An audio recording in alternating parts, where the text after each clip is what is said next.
আগামী জুলাই মাসের মাঝামাঝিতে মালয়েশিয়ার কলিং ভিসা আবারও পুনরায় চালু, সঙ্গে মালয়েশিয়াতে যারা অনিয়মিত কর্মী আছে অর্থাৎ অবৈধভাবে বসবাস করতেছে তাদেরকে পুনরায় রিহায়ারিং প্রোগ্রামের মাধ্যমে মালয়েশিয়ার গভর্নমেন্ট তরফ থেকে বৈধ হওয়ার সুযোগ দিবে। এটা কিন্তু আমার মুখের কথা না, বর্তমান সময় সোশ্যাল মিডিয়াতে ঢুকলে দেখবেন, বিশেষ করে ফেসবুকের মধ্যে আমাদের পররাষ্ট্রমন্ত্রী যিনি আছেন ওনার একটা স্টেটমেন্ট হালাওভাবে প্রচার হইতেছে। গুজবে কান দিবেন না, ধৈর্য হারা হবেন না। কলিং ভিসা চালু হবে, খুব শীঘ্রই চালু হবে, এটা সত্য।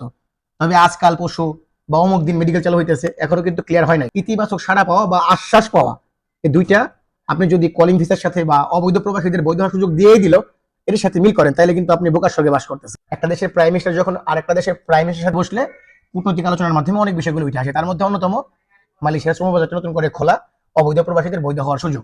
যেহেতু আমরা সোর্স কান্ট্রি, আবারও বলি আমরা কিন্তু সোর্স কান্ট্রি। আমাদের প্রাইম মিনিস্টার আসলো, মালয়েশিয়ার প্রাইম মিনিস্টারে বললো যে কলিং ভিসা চালু করে দেন বা অবৈধদের বৈধ করে নেন, এত ইজি না। অনুরোধ করতে পারে। এই বিষয়টা নির্ভর করতেছে মালয়েশিয়ার গভর্নমেন্টের উপর। তারা চিন্তা ভাবনা করবে, এরপরে সিদ্ধান্ত জানাবে। যদি মালয়েশিয়ার কাছে মনে হয় কলিং ভিসা চালু করে তারা শ্রমিক নিয়ে আসবে, তারা খুলে দিবে।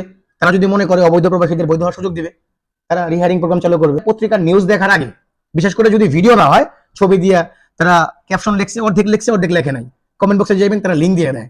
লিঙ্কের মধ্যে ঢুকবেন, ঢুকে দেখবেন মূল বিষয়টা কি।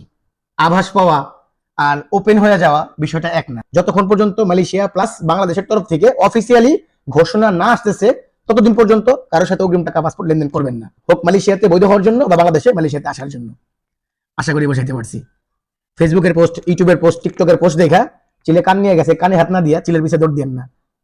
নিজে বোকা হয়েন না, কারো বোকা বানায়েন না। ভালো থাকবেন সবাই। আসসালামু আলাইকুম।